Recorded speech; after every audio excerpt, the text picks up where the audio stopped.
We only needed a place to stay for a few months. That was it, nothing more. The transfer from the office came out of nowhere, sudden and unexpected. And since the lease on our old house was about to expire, we accepted the first place that fit our budget. An old house, quite large actually, with a price well below the market average. Of course, we found it strange. But between chasing down 1,000 documents or signing a simple contract and moving right away, we chose the latter. During the visit, the realtor made just one recommendation. He said it with the most natural tone in the world. Just don't touch the back room. The key went missing, and there are some things from the previous owner in there. It's just junk. Carla felt uncomfortable right away. She said she didn't like the idea of having a locked room inside the house, but I told her it was only for a few months, that we didn't need it anyway, that it was silly. The back room was truly strange. The window was completely boarded up, with thick wooden planks crossed from the inside, as if someone had done it with rage or fear, and the hallway leading to it felt colder than the rest of the house. I don't know if it was psychological, but it was real. It gave off a feeling of don't go there. The first few days were peaceful enough. The children liked the new house, especially because the backyard was bigger. Bob, our dog, took a little while to adjust, but nothing too serious. The only thing that bothered me, and I noticed it on the second day, was that Bob wouldn't walk past the back hallway. He would freeze, stop with his paws stretched out, stare at the door, and back away. Not even food could lure him past. I laughed at first, but then I started avoiding bringing it up with Carla. We slept in the middle bedroom.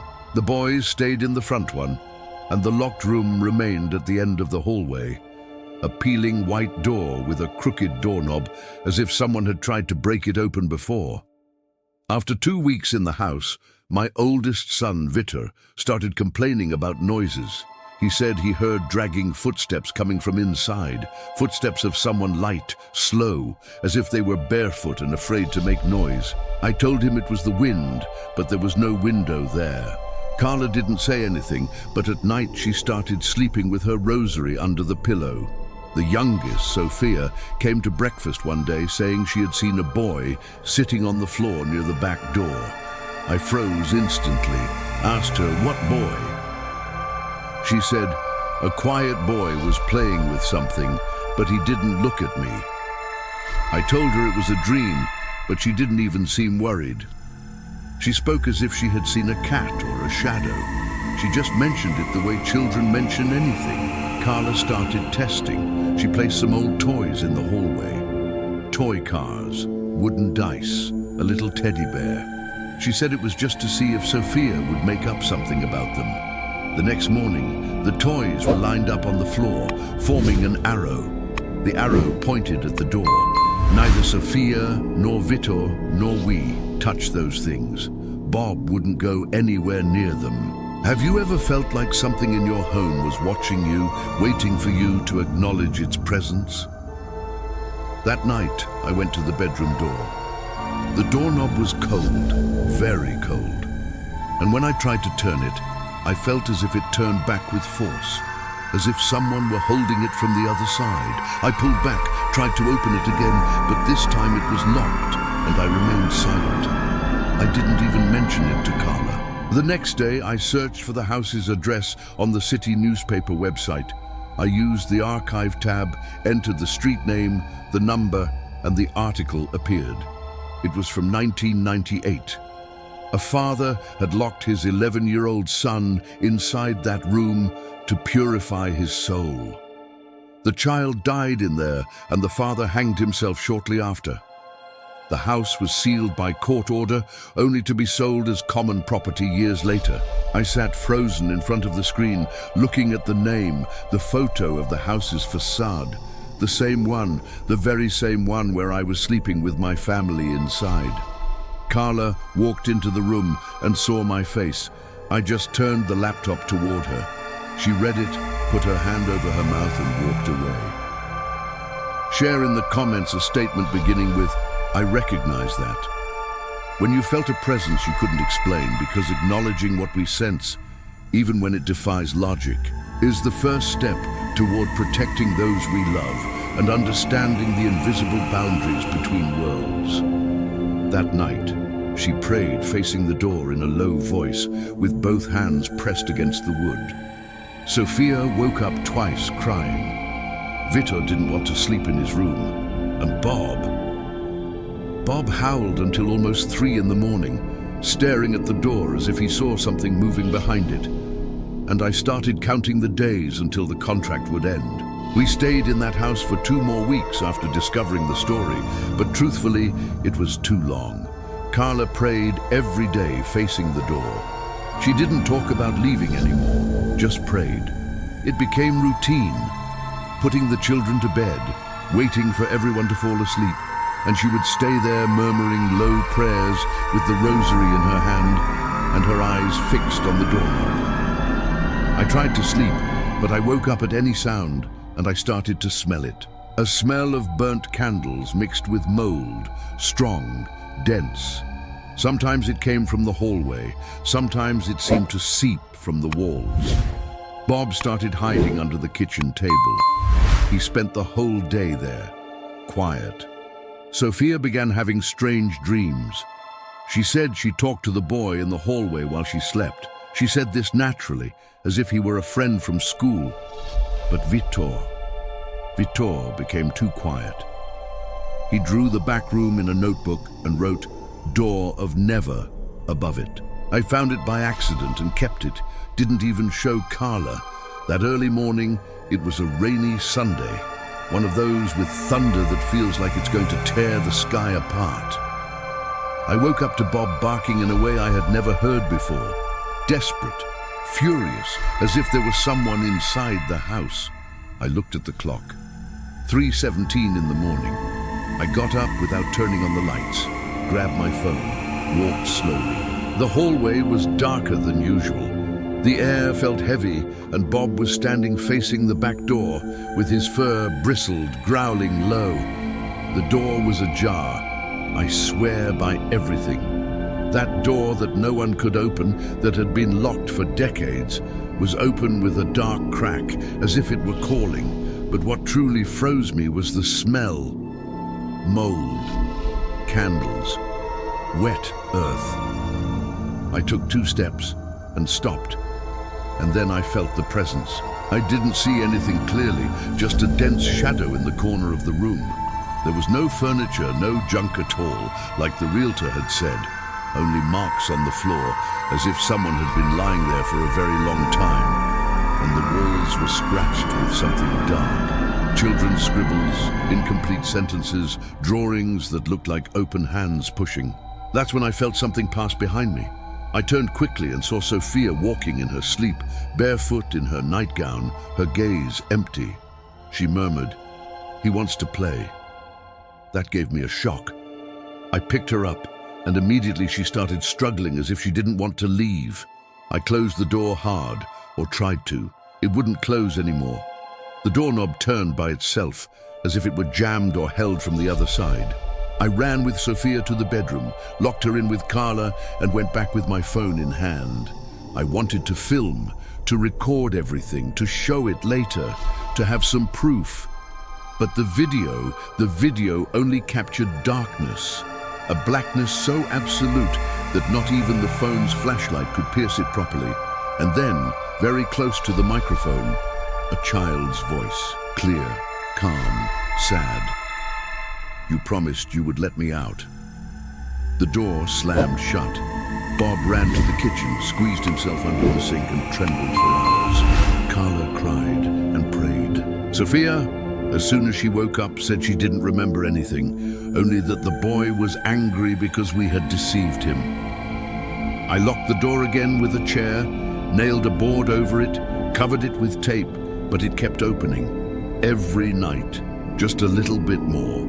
2 weeks later, we managed to get out of that house. We didn't make a scene, didn't complain to the realtor. We just said we were leaving before the contract ended. We'd pay the fine, whatever it took, and we left. We went straight to a small apartment in a neighborhood far from downtown, anything that didn't have a locked room. But on the morning of the move, while putting on my rain jacket, I felt a weight in the pocket. It was an old key, rust on the tip, the same one I had tried to turn so many times. I had never seen that key, never kept anything in that jacket pocket, but it was there and it belonged to the room. Since then, every time my daughter has a fever or dreams or wakes up crying, she says the same thing, always the same way, always with the same voice. He's still there. The first strange thing was the sticky note on the mirror written in my handwriting, but I hadn't put it there. I don't have a history of forgetting things, much less acting without remembering afterward. I've never sleepwalked, never had lapses, and even after everything, I still don't think that's what it was. It had been just over a week since I'd moved in. The house is small but functional. It's on a quiet side street on the outskirts of Curitiba, one of those streets where only residents pass by. I rented directly through a real estate agency. Without knowing anyone in the neighborhood, I just wanted a corner to write after losing my father. I'd been taking care of him for the last 2 years, and well, I needed to breathe. The house had been vacant for a while, they told me. It belonged to an elderly woman who died, and no one from the family came forward to handle anything. The estate was stuck in probate, but the agency had judicial authorization to rent it. They showed me everything. It seemed in order, a bit damp, some cracks in the paint, but nothing serious. The first few days everything was going well, total silence, which for me is wonderful. I was starting a new book, and having that time just to myself was a rare thing, but at the same time, from the beginning, I had a strange feeling. It wasn't fear or movie stuff. It was just an impression that someone had just left the room whenever I entered, like walking into the living room and feeling the air still disturbed, you know? As if someone had gotten up from the couch seconds before. I tried to rationalize it. The house was closed for a long time. You're alone after spending so much time caring for someone. It's grief, those things. But then the notes started. The first one was stuck on the bathroom mirror. I saw it right after my shower when the steam cleared. A yellowed little paper written in my handwriting, "Don't leave the laundry room door open." At first I laughed. I thought it was something I wrote myself and forgot, like a new habit to keep the house in order. But then I started finding others. Inside the kitchen cabinet, avoid the mirror after 3 in the morning. Behind the sock drawer, she listens when you pray. Then I couldn't laugh anymore. I looked at the papers. The handwriting was mine, but the content made no sense whatsoever, and the way they were placed was as if someone were playing with me or warning me.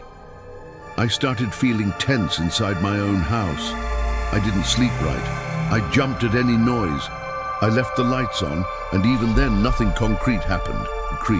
Until the day I went to get cold water, opened the fridge, and there, between the egg tray and the vegetable container, there was a black hardcover notebook, cold, dry, with a pen stuck in the spiral. It wasn't mine, or rather, it was. It was full of my things, pages and pages in my handwriting, except I didn't remember writing any of them. I read the first page right there standing up. Today, she tried to open the closet. I couldn't lock it in time. On the second page, she gets stronger when you doubt her. On the third, don't blow out the candle until you hear the third knock. I closed the notebook, took it to the living room, sat on the couch with it in my lap. It was as if I had discovered there's another me living here, a me who knew more than I did, who had already been through things I hadn't yet, but who left messages for when this me here arrived. And I arrived. After that day, I started distrusting even my own steps. I reviewed my calendar, notepad, phone, old photos, everything, nothing. No memory of those notes. What would happen if in this moment you discovered you've been leaving warnings for yourself that you can't remember writing? And every time I opened the notebook, it seemed like it had more filled pages. There was a crudely drawn map of the house, but with red markings, as if some rooms had special importance. The hallway, where the big mirror is, was the most marked. And next to each mark, phrases like, She stays behind the reflection. Don't say your name while looking at her. It was all strange, yes, but it was too personal to be a prank, too real to be invention. I no longer knew what was coming from my head and what was coming from outside. Leave in the comments your reflection beginning with "I commit to" when you felt reality shift beneath your feet, because committing to trust our instincts, even when logic fails us, is how we survive the moments when the world reveals it. It's far stranger than we dared to believe. So I decided to follow what the notebook asked. I placed a candle on the hallway floor, right in front of the mirror. I recorded everything with a camera I bought online. Simple, but records in a loop. I turned it on, sat on the couch, and waited, but sleep overcame me. I passed out before 3 in the morning. When I woke up, the candle had turned into a puddle of wax. The camera was off, and the mirror had 3 finger marks, as if someone had pressed the glass from inside. The marks dripped as if they were wet from inside the mirror. And the sickest detail, they were small fingerprints, like a child's. I went to check the camera card on my laptop, corrupted file, everything blank, except for a lone video recorded 2 days earlier that I swear I never saw there before. The video starts with my face up close, speaking directly to the camera. I have deep, dark circles, fixed eyes, serious tone. If you're watching this, then I blew out the candle too early. She's going to try to convince you that you're going crazy, but you're not. Remember, the notebook always appears where you trust most, and when she calls, never answer by name. The recording ends with a dry sound, like a cabinet slamming. That same night at 3:07 in the morning, I woke up to a low sound coming from the kitchen, a dragging whisper, as if coming from someone with a weak throat. "Rafa, come here for a second." It wasn't a woman's voice, nor a child's. It was something in between, as if it had been assembled only with the syllables needed to call me. I grabbed my phone, turned on the flashlight, walked to the kitchen with my heart in my mouth. The cabinet was locked, or should have been. When I arrived, the door was ajar from inside, as if someone had opened it from within. And there on the shelf, cold like the first time, was the notebook again. But now, without a cover, no marks, no letters, everything white. I left it right there. I closed the cabinet, locked it, went back to the bedroom. The next day, it had disappeared. It's been 2 days since I've seen the notebook or heard voices. But the hallway mirror stays fogged, even in the cold, even with the windows closed. It seems to breathe on its own. And I stopped writing. Stopped taking notes, because I don't know anymore if it's me doing the writing or if it's her. I also avoid saying my name out loud, especially when I'm alone, because the truth is, I'm no longer sure if I'm the one who lives here. I heard my wife's voice calling me, and she was sleeping on the couch right next to me. That was the moment I stopped thinking it was just tiredness, just work stress, or unresolved trauma. It was the moment I understood there was something alive in there, alive, or at least conscious, and it was waiting for me. Lou and I moved to this apartment in downtown Belo Horizonte about 6 months ago. An old apartment, renovated, beautiful, too much so for the price we got. High ceilings, large windows, everything airy. The only thing that stood out a bit was the bathroom. Old, somewhat disconnected from the rest, but it seemed restored with care, you know. We accepted the contract quickly because, well, we needed a fresh start. 3 months before the move, Luciana had lost our first child. It was spontaneous, unexpected. Out of nowhere, we hadn't even told family yet. Only the 2 of us knew, and we had already become attached. She was devastated. Me too, but in my quiet way. This apartment appeared like a kind of truce, a new place to leave the bad things behind. The first week was strange. Not bad, but strange. The silence was what bothered us most. You know when a place seems too quiet. The neighbors never slammed doors. The elevator made no noise, not even the dog upstairs barked. Even the toilet flush sounded muffled. I remember Luciana commenting once, looking out the window, "Have you noticed that time inside here feels heavier? Like the air doesn't move right." At the time, I laughed. Overly sensitive people stuff. But deep down, I knew there was something odd, especially in the bathroom. We dried the floor after showering, left the tilting window open, sometimes even the hairdryer on for a few minutes. But the next day, early morning, the floor was wet again. Not soaked, but wet enough to dampen your sock. In the second week, there was the first time. It was a Thursday, about 3 in the morning, and I woke up to Lou's voice calling, "Honey, open here for me."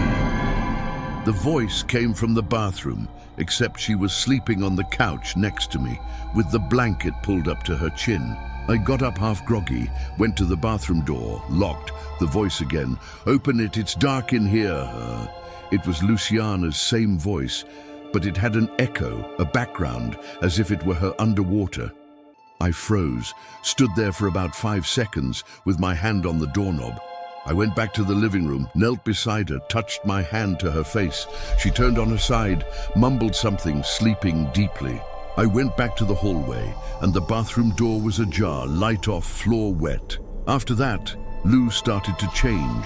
She would spend hours sitting on the edge of the bed, staring at the floor, or leaning against the window without saying anything. If I asked, she said it was delayed grief, that she was processing it slowly, but at night she talked in her sleep.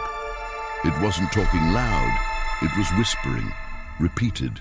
"I'm going to open it for him. I said I would open it. It's dark in here." I recorded it with my phone once, but I regretted listening. Her voice seemed mixed with another, higher, thinner. Have you considered how the things we lose might still be searching for us, calling from places we can't see? I installed a simple camera, one of those you buy on electronic sites. I left it pointed at the hallway, capturing the bathroom door well. The next day, I went to see the video. At 3:16 in the morning, the door opened by itself. The scariest part wasn't even that. It was the steam that escaped, as if someone had just taken a shower. But the bathroom was dry when I woke up. The next night I woke up with her standing, barefoot, sweaty, eyes half lost. She was standing in front of the bathroom with her hand on the doorknob, whispering, "Is he waiting?" I approached from behind slowly, said her name. She didn't respond. I touched her shoulder, skin too hot. She was burning with fever. I took her back to bed, but she was trembling, saying she needed to leave the light on, that he didn't like the dark, that he'd been waiting since before we came. Ibrit express in the comments a personal truth, starting with, "I discover that." When you felt a presence you couldn't explain, because discovering what haunts us, whether memory or something beyond, is how we begin to understand the thin boundary between love and loss, between what we promised and what we cannot undo. And then she said something that froze me. I promised him that when he arrived, he wouldn't be alone. Right then, my mind made the connection. After the miscarriage, she told me she dreamed of a boy even before taking the pregnancy test. It was always the same one, dark hair, sweet voice, and a phrase she said laughing, finding it beautiful. When I arrive, don't leave me in the dark. She never gave it importance and never spoke about it again after the loss. But now she was repeating almost the same thing, only with a different intonation, with fear. The next morning, I took her to the doctor, fever of almost 104 degrees. The exam showed nothing, no infection, nothing apparent. The recommendation was rest and hydration. When we returned, I made a decision. I was going to lock the bathroom. I grabbed the key ring from the kitchen drawer. I chose one that fit the lock. I locked it, slammed the door hard, went to the hardware store, bought a new lock and a thick padlock. But before changing everything, I went to put the old key back in the drawer. And inside, there were 2 identical keys. One was dry, the other was wet, but not just wet. It was frozen, as if it had come out of a glass of ice water, but no one had touched that. That night, I locked the door with both locks, removed the doorknob from inside, sealed it with industrial tape, put the cleaning cabinet in front. It wasn't going to open anymore. At 3:16 in the morning, the camera's motion alarm went off. I got up slowly. The hallway was dark. I went to the phone screen, playback in real time. The door tried to open, the padlock shook, the tape stretched, as if someone were pushing slowly, calmly, but with insistence. And then came the voice. Only it was no longer Luciana's. It was a child's voice, yes, but hurt, as if crying without air. "Open it, it's dark in here." The voice went through the camera, went through my chest. It wasn't a scream, it wasn't a threat, it was pain, it was abandonment. I ran back to the bedroom.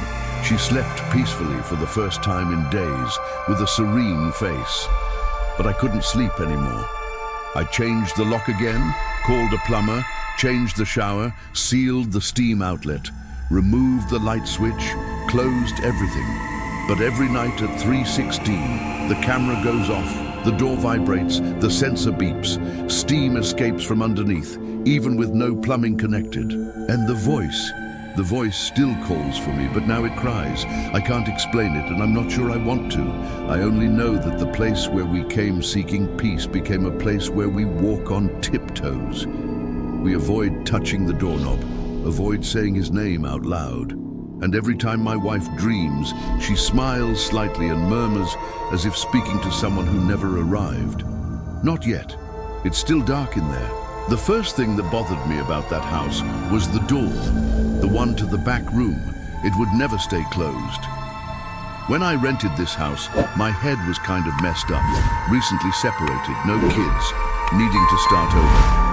Those phrases we say to avoid facing the real hole. New phase, new house, I'm going to rediscover myself. Deep down, I just wanted to disappear for a while. I found this house kind of by accident.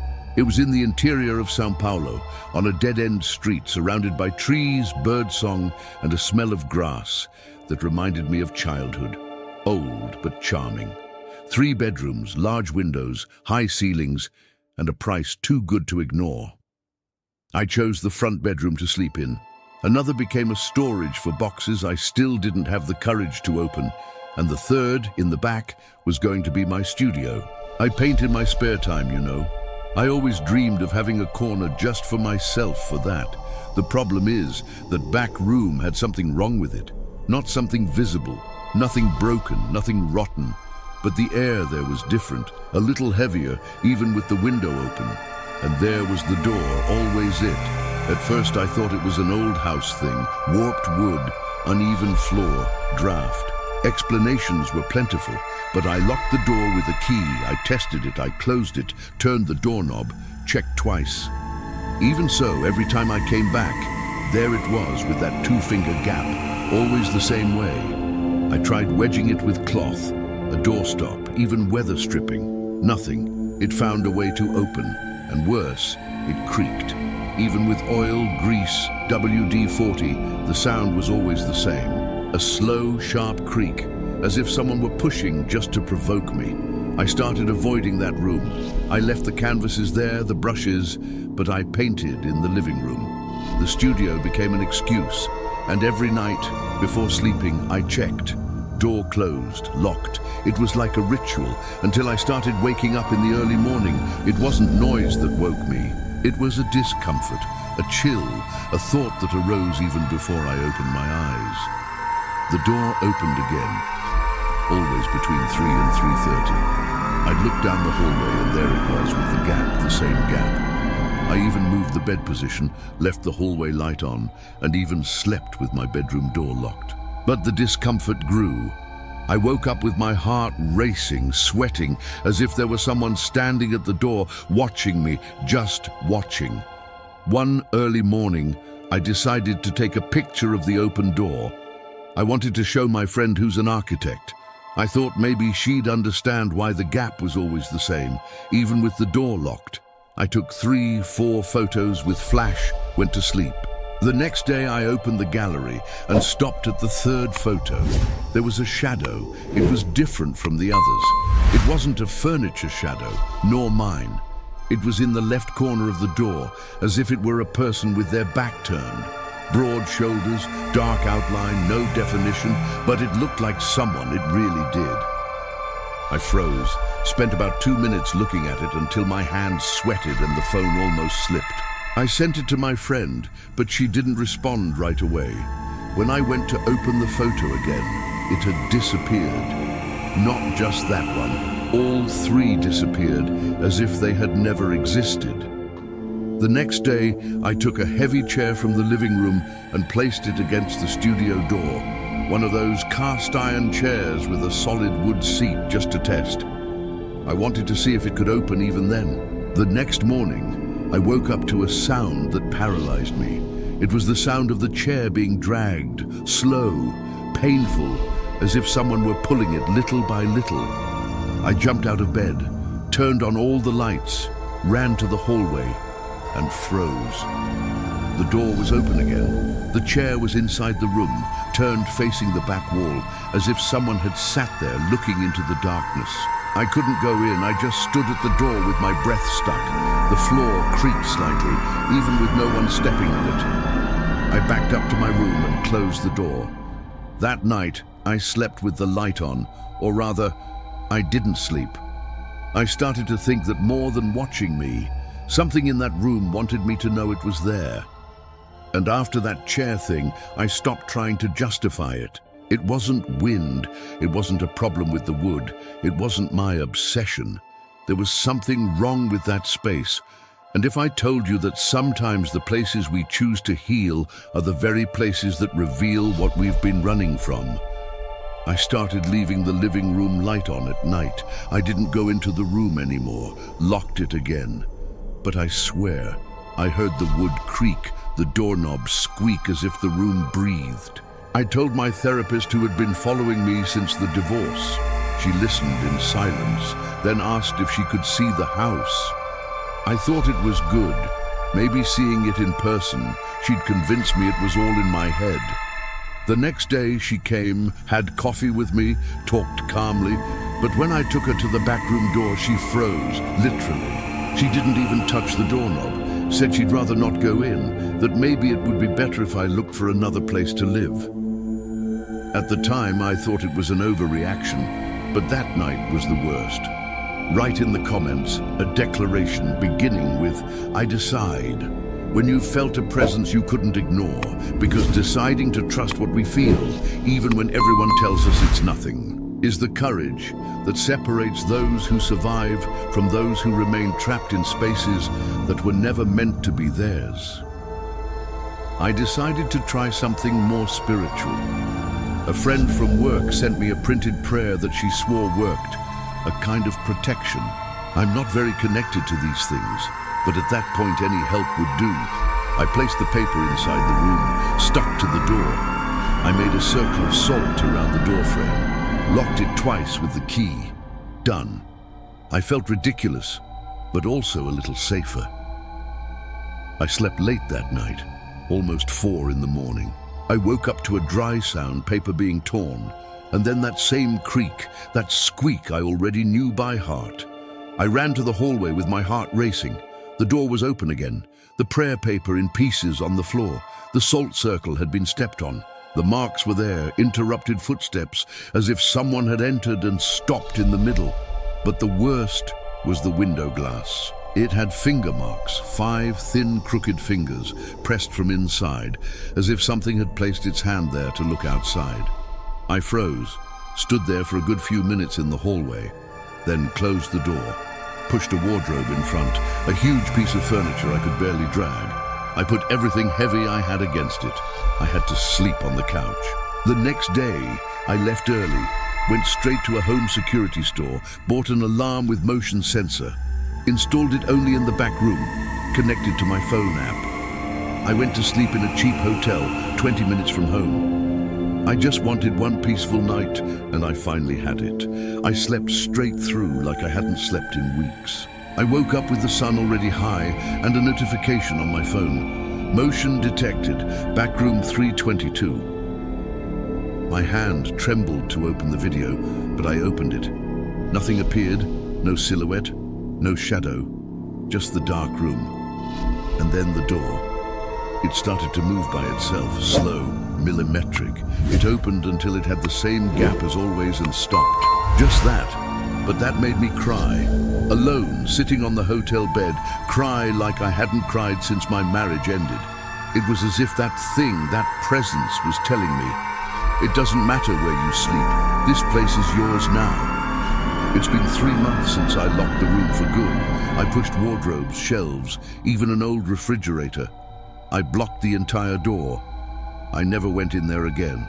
But every early morning, sometime between 3 and 3:30, I hear the creak. And the worst part isn't knowing there's something in there anymore. The worst is realizing that gradually this something started walking through the house.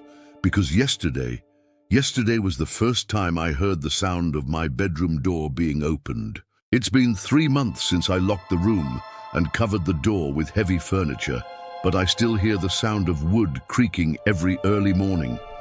And even though I live alone, I swear there's someone who never left.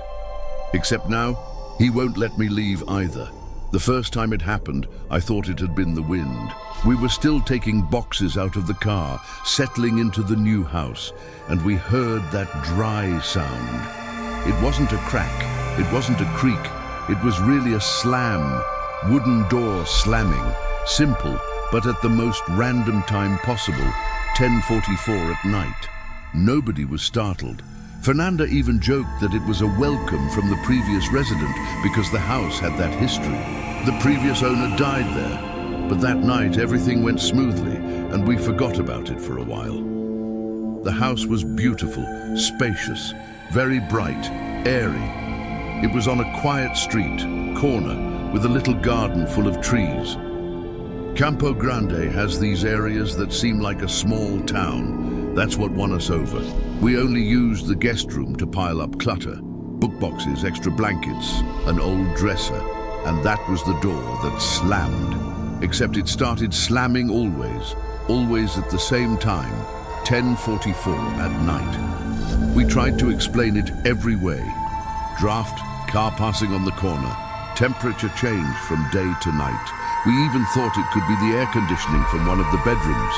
But it was always the same. Never before, never after, and especially it only happened when all four were home. If one of us wasn't there, me traveling for work, Fernanda on call, or the girls at Grandma's house, the door stayed quiet. We even tested it. There was a day I left Fernanda at the market just to see. Nothing happened. But the next day, with everyone together, it slammed again at the same minute. It was such an exact pattern that it started to bother us. And it wasn't loud, you know? It wasn't a scene, it wasn't a scare, it was intentional. Isis, my youngest daughter, was the first to say something that gave me chills. She's 8 years old, always been quieter, but tuned into those things we adults ignore. She said out of nowhere on a Monday, "The woman in the room asked me not to leave Lara alone again."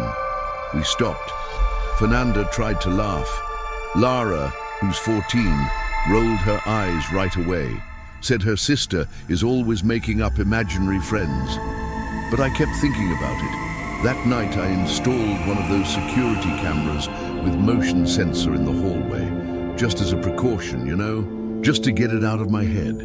And what showed up there, I wasn't expecting. At 10:44 exactly, Isis got up from bed, eyes open, went to the hallway, stood in front of the guest room door, and pressed her ear to the wood. 2 seconds later, the door slammed. It didn't open or close, just slammed. She went back to bed as if nothing had happened. The next night, I kept watch. When I saw she was going to get up again, I went to her room and held her hand. She didn't react. She slept deeply, but the door didn't slam. The next day, early morning, Fernanda went into the guest room to get a blanket and saw the back wall, all scratched. It looked like it had been done with school pencil, scratches in all directions, and in the middle, a word. Come back. Who would you be if the voice calling you from the darkness was someone you once loved but never got to meet? After the scratch on the wall, Fernanda didn't want to sleep with the door open anymore. I understand. But from then on, things started to get worse. Isis became strange, at first just quieter. Then she stopped talking, 3 days without saying a word, not even to ask for water, not even to call her sister. She just pointed at things with her finger. Lara started losing sleep. She said she felt someone walking around in the early morning, even with all the doors locked and the alarm activated. Mazu, share in the comments your inner light with I illuminate, when you've protected someone you love from something unseen, because illuminating the darkness that threatens our families, whether with courage or simply refusing to look away, is the greatest act of love we can offer when the world reveals itself to be far more mysterious than we were taught to believe. E a Fernanda começou a sentir dores nas costas, no peito, nas pernas. Todos os exames davam normal. Até que no terceiro dia seguido de silêncio da Isis, eu desisti de bancar o cético. Não falei com padre, não falei com pastor, não fui em centro. Fui na vizinha do fim da rua, a dona Noêmia, que todo mundo chamava de benzedora das antigas. Ela chegou na nossa casa já sabendo o que ia encontrar, nem quis explicação. Entrou devagar, com um galhinho de arruda na mão e parou na porta do quarto de hóspedes. Não abriu, só ficou ali parada e disse: essa porta não devia ter sido fechada assim. Perguntei o que significava aquilo. Ela olhou para mim e respondeu sem olhar nos olhos: tem coisa que não quer assustar, só quer lembrar que ainda está aqui e foi embora. Só isso. Nem aceitou o chá que a Fernanda tinha preparado. Mais tarde, conversando com o seu Almir, nosso vizinho mais velho, a história veio à tona. O homem que morava ali antes da gente morava sozinho com a filha. Ela tinha 14 anos, mesma idade da Lara. Um dia desapareceu. Simples assim. Saiu para ir até o ponto de ônibus e não voltou. A polícia nunca resolveu, o corpo nunca apareceu, o pai dela nunca superou. O quarto de hóspedes era o quarto dela. Naquela noite, eu tomei uma decisão. Chamei a Fernanda e as meninas para ficarem na sala. Só isso. Nada de oração, vela, nada esotérico. Só a gente junto como família. Antes das 10h40, fui até o quarto de hóspedes e abri a porta toda. Encostei só para não bater com o vento. Deixei ali levemente encostada. Sentamos os 4 no sofá da sala. Silêncio. Nem a TV estava ligada. Às 10h43, meu coração parecia querer sair do peito. E aí, às 10h44 em ponto, a porta se moveu sozinha. Não foi tranco, não foi estalo, não foi batida, foi um gesto. A porta se fechou sozinha, devagar, até encostar, sem vento, sem ruído. Só encostou como se alguém tivesse decidido dormir. Na hora, a Isis olhou para a porta e sussurrou: agora ela vai dormir. A voz dela voltou. Do nada, a Lara caiu no choro. A Fernanda me apertou a mão com tanta força que quase travou meu dedo. E naquela noite, ninguém sonhou com nada estranho. A casa ficou em silêncio. Um silêncio bom. A porta nunca mais bateu. A gente não mexeu mais no quarto, nem para limpar. Deixamos como tá. Mas tem uma coisa. Toda vez que a gente senta junto na sala, os 4, a luz do corredor apaga por 2 segundos, sempre às 10h44. Cravado, não pisca, não falha. Apaga 2 segundos, depois volta. Não acontece se um de nós estiver fora, só quando estamos todos juntos. E eu sei que parece bobo, parece sugestão da cabeça, mas às vezes, só às vezes, eu acho que é o jeito dela lembrar que ainda está aqui e que finalmente pode descansar, porque ninguém mais ficou sozinho naquela casa. Se você gosta desse tipo de história, já sabe o que fazer. Like, comentário e inscrição. Bora crescer esse canal juntos. Mostrar mais. And Fernanda started feeling pain in her back, chest, legs. All the tests came back normal. Until the 3rd consecutive day of Isis's silence, I gave up playing the skeptic. I didn't talk to a priest, didn't talk to a pastor, didn't go to a spiritual center. I went to the neighbor at the end of the street, Dona Noemia, whom everyone called the old-time healer. She arrived at our house already knowing what she would find, didn't even want an explanation. She entered slowly with a sprig of rue in her hand and stopped at the guest room door. She didn't open it, just stood there and said, "This door shouldn't have been closed like that." I asked what that meant. She looked at me and answered without looking in my eyes, "There are things that don't want to scare, they just want to remind you they're still here." And she left. Just that. She didn't even accept the tea Fernanda had prepared. Later, talking with So Almir, our oldest neighbor, the story came to light. The man who lived there before us lived alone with his daughter. She was 14 years old, same age as Lara. One day she disappeared, simple as that. She left to go to the bus stop and never came back. The police never solved it. The body never appeared. Her father never recovered. The guest room was her room. That night I made a decision. I called Fernanda and the girls to stay in the living room. Just that. No prayer, candle, nothing esoteric. Just us together as a family. Before 10:40, I went to the guest room and opened the door all the way. I just rested it so it wouldn't slam with the wind. Left it there lightly resting. The four of us sat on the living room couch. Silence. Not even the TV was on. At 10:43, my heart felt like it wanted to jump out of my chest. And then, at exactly 10:44, the door moved by itself. It wasn't a slam, it wasn't a crack, it wasn't a bang, it was a gesture. The door closed by itself slowly until it rested, without wind, without noise. It just closed, as if someone had decided to sleep. Right then, Isis looked at the door and whispered, "Now she's going to sleep." Her voice came back. Out of nowhere, Lara burst into tears. Fernanda squeezed my hand so hard, she almost locked my finger. And that night, no one dreamed of anything strange. The house fell silent, a good silence. The door never slammed again. We never touched the room again, not even to clean. We left it as it is. But there's one thing, every time the four of us sit together in the living room, the hallway light goes out for 2 seconds, always at 10:44. Exactly, it doesn't flicker, doesn't fail. Goes out for 2 seconds, then comes back. It doesn't happen if one of us is away, only when we're all together. And I know it seems silly, seems like suggestion from the mind, but sometimes, just sometimes, I think it's her way of reminding us she's still here and that she can finally rest because no one was left alone in that house anymore. If you enjoy this type of story, you know what to do. Like, comment, and subscribe. Let's grow this channel together.